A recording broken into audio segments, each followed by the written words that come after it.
Hey guys, Colorado Camperman Brian here. So in today's video, I'm going to be doing an unboxing and review of the brand new Predator 4400 watt inverter generator. So I just picked this up from Harbor Freight today. It's $5.99 plus tax, and I'm super excited to try this thing out. We bought this to replace our old Predator 3500 watt inverter generator, which we've had for 3 years now. A few reasons why we switched over to this generator is, first off, the open frame.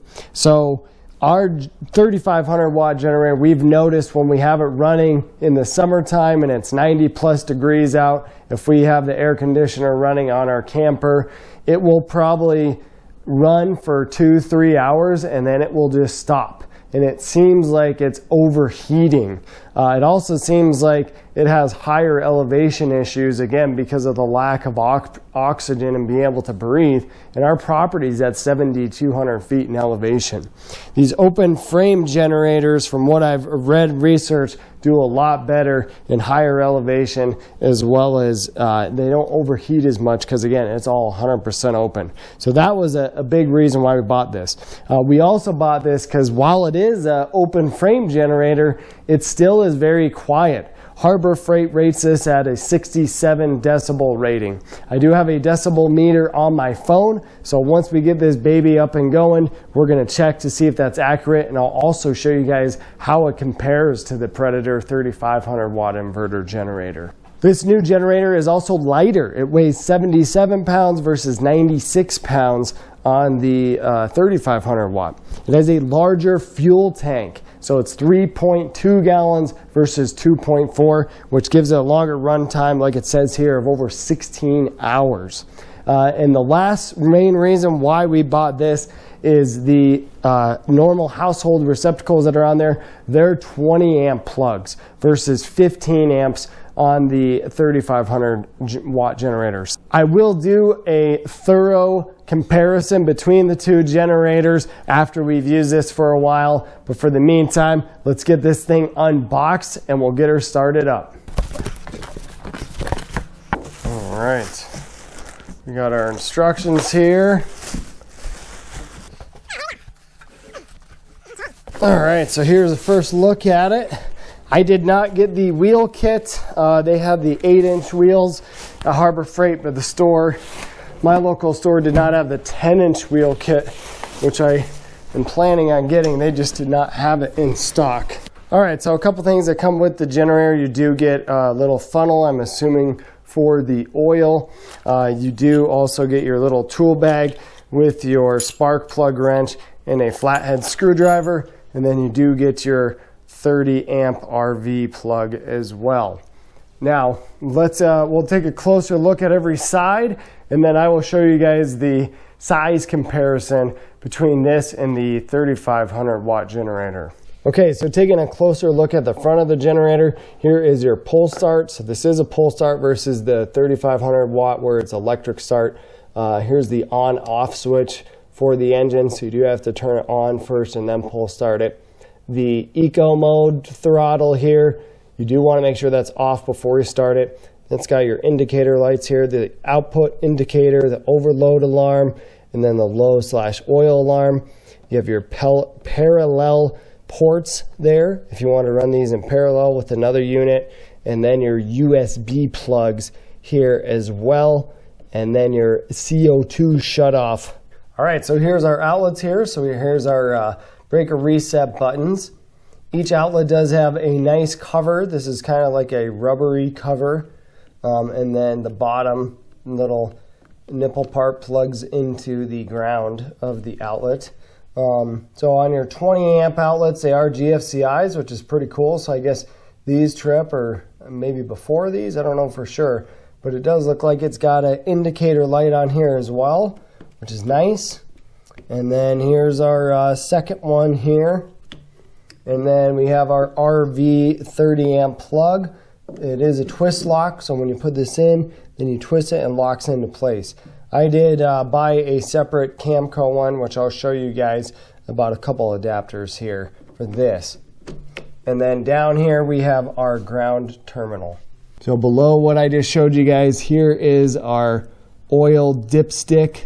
This does not come with oil. You do need to fill it with 10W30 SAE oil.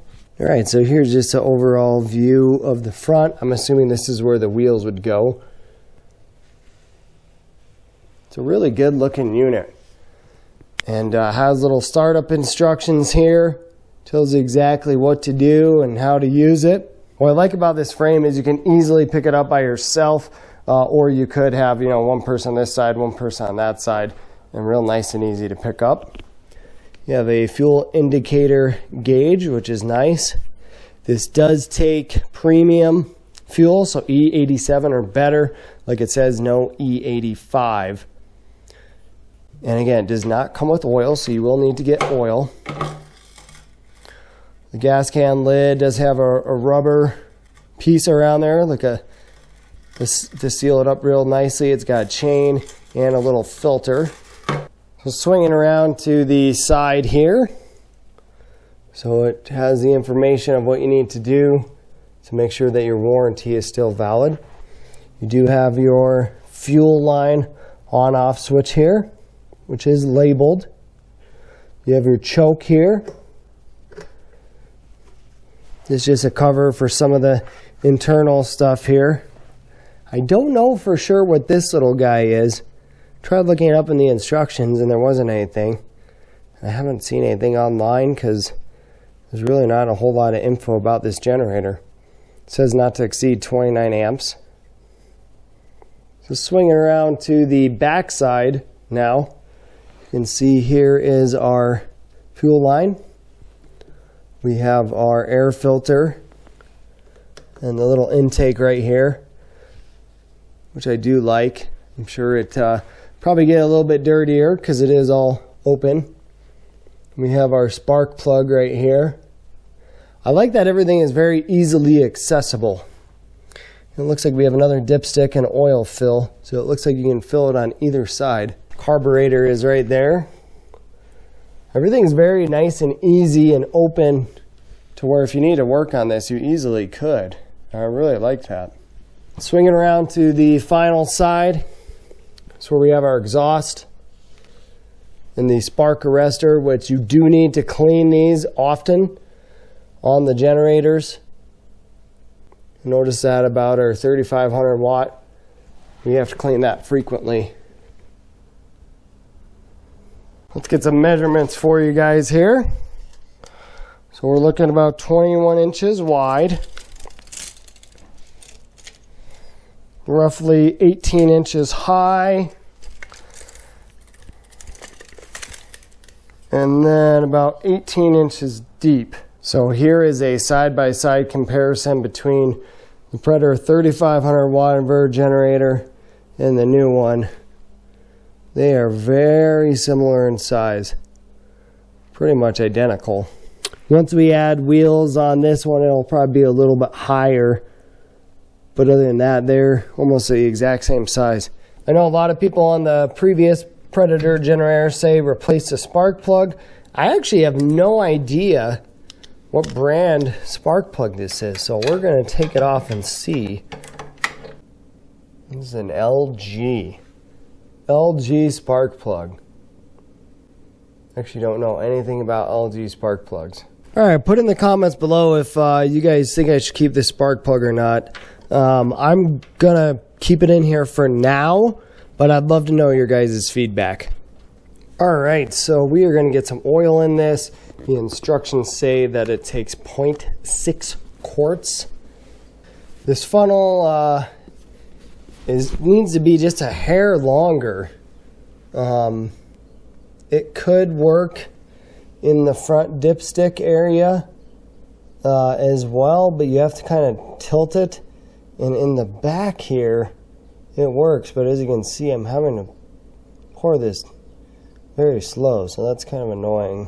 So I just started using my Predator 3500 watt funnel. This is so much better. It's an inch or two longer, and it makes all the difference in the world. So I'm going to put fuel in the generator now, but it does say to add fuel stabilizer. So what I do versus just putting it in the generator, I just put it in my gas tank, and then I don't have to ever worry about it. And then I also mark on here when I added the stabilizer, just in case I second guess myself. So there is the gas gauge. I'm not on a completely level surface, but it's pretty much full. Turn the engine on. I'm just gonna pull it nice and easy here just to maybe prime it. And we'll give her a tug. Second pull is not bad at all.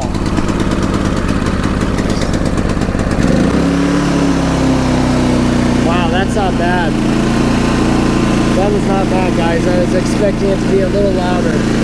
All right, guys, so we are 10 feet away. There's our decibel rating. So now let's turn the eco mode on and see what we're at. Oh, wow. It makes it a lot quieter for sure. All right, let's see what we're at now.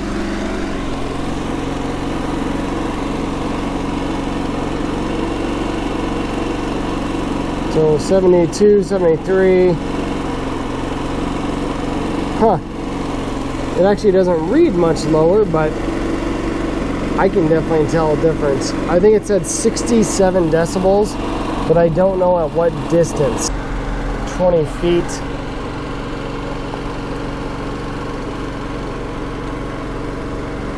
About 70 decibels. Eco mode, I'll turn it off.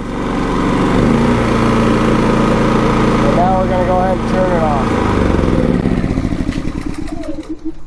I'm gonna grab the 3500 watt and we will get a decibel reading. All right, guys, so now we're gonna do the 3500 watt.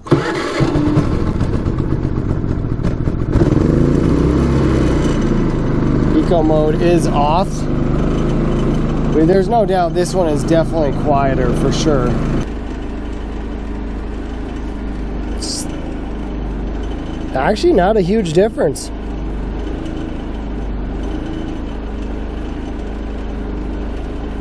This is eco mode off.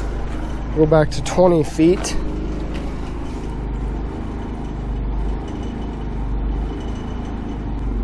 So both generators are reading higher decibel ratings than they advertise, but I am kind of in this, you know, basically surrounded by walls between my house, my neighbor's house, and the fence. And I can tell you, obviously, the 3500 is no doubt not as noisy for sure. But I'm hoping that the cost of it being louder is going to be outweighed by the additional benefits, like it being more powerful, lighter, and some of the other things I mentioned. It's no doubt lighter than the 3500 watt. Bringing it out here, I was easily able to lift it up. And the 3500 watt one, I mean, I take advantage of the wheels on that one. So what I'm going to do now is I'm going to go ahead and run this thing. It's only ran for like 5 minutes. So I'm going to run this thing. It does have a break-in period of 30 hours where you're not supposed to exceed 75% of the running watts. The running watts on this unit is 3,500 watts. So you're not supposed to run 2,625 watts and above until you hit that 30 hours. I'm going to run it, let it warm up, and then I'll either plug some stuff into it here later today, or you guys will see me on a different day in some different clothes. All right, guys, so I have put 10 hours on the generator with nothing hooked up. So I've broken it in a little bit. I'm still below the 30-hour break-in period, but I'm going to run some different power tools here that will be under the 2,625 break-in wattage there. One thing I did purchase on Amazon, I'll put a link in the description, but is this generator cord. So this plug actually goes into your 30 amp receptacle, and then you get two 20s. I will likely use this probably actually on the other generator, since the normal receptacles on that one are only 15 amp. This will now give me 20 amp receptacle, but I figured I would try it out on this generator as well. I'll show you guys what the oil looks like after running it for 10 hours. All right, so here is what the oil looks like after 10 hours. Oop, and I am not level. So So there is a color of, or what the oil looks like. You can kind of see it there, and then also here. So it's got a little bit of darkness to it, not too bad. All right, so it does say to use the top receptacles first. We do not have eco mode on. This is just the regular. We're gonna do a little shop back here. This is 8 amps.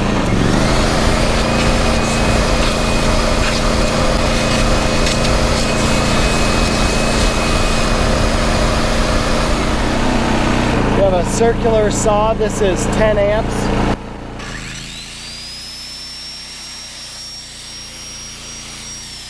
So one thing I've noticed just running, this is the first time I've used anything on here, and you don't really notice a difference when it's operating. There's really not a huge noise difference, which is pretty nice. Inside my shed I have a table saw and a miter saw. All right, so inside my shed here's my table saw. This is 13 amps.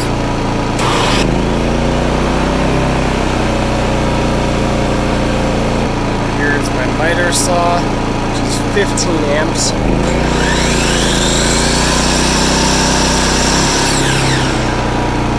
Nice.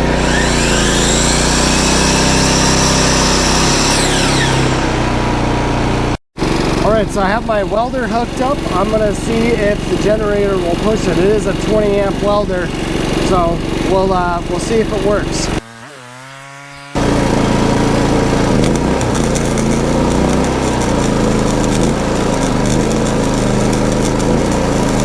So to my amazement, actually the welder is welding. This is a flux welder, so it does spatter a lot. And I'm not the best welder, but it actually is welding. So if you were to do just some tack welds or smaller welds, this would probably work. I'm gonna try this extension and see if I hook it up to the 30 amp, if it's gonna perform a little better.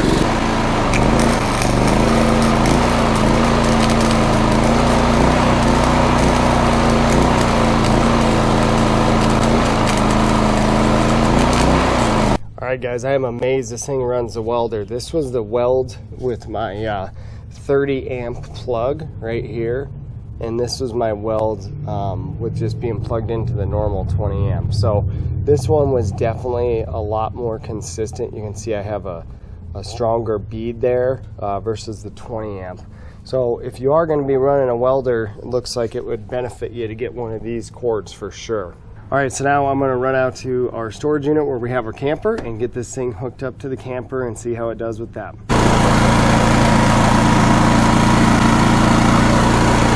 Alright guys, so here we are inside the camper. Here is our first AC. We're going to go ahead and kick the AC on. We did install a soft start, so it does take a minute for it to kick on. There she goes.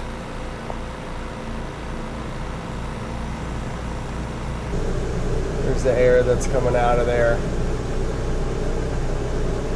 40 degrees.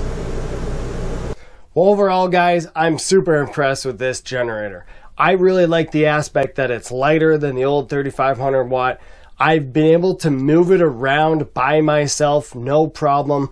At this point, I don't even know if I'm going to get the wheel kit. So I love that aspect. I love the aspect that it definitely is still really quiet, even though it's got that open frame concept, and I'm hoping that it will stay cooler with that open frame here in the summertime.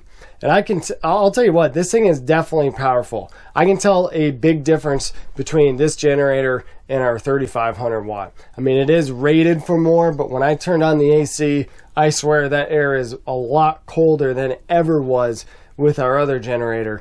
And when I turned the AC on, it did not seem to bog this generator down at all. When we would turn the AC on with our 3500 watt generator, it always seemed to really bog it down. And the fact that this can run my welder as well, and I know the 3500 watt cannot, that is a huge bonus. So I think this is a great generator if you're looking for a little bit lower of a cost inverter generator that's going to be able to run your camper, that's going to be able to run some heavy duty appliances or power tools. I think this is a great option for sure. I'll do some follow-up videos in the future, and I'll definitely do a comparison, a more in-depth comparison between the 3500 watt generator and this one. But yeah, for the price point and everything that this one does, I think this is a great generator that Harbor Freight and Predator came out with. So I do a lot of DIY projects to our camper. We go out on camping trips. We work on some property that we have, and we do projects and other stuff like that. So if you guys are interested in checking out some of my other videos, please do, and consider subscribing. But if you guys enjoyed this video, please give her a like, and I look forward to seeing you in the next one.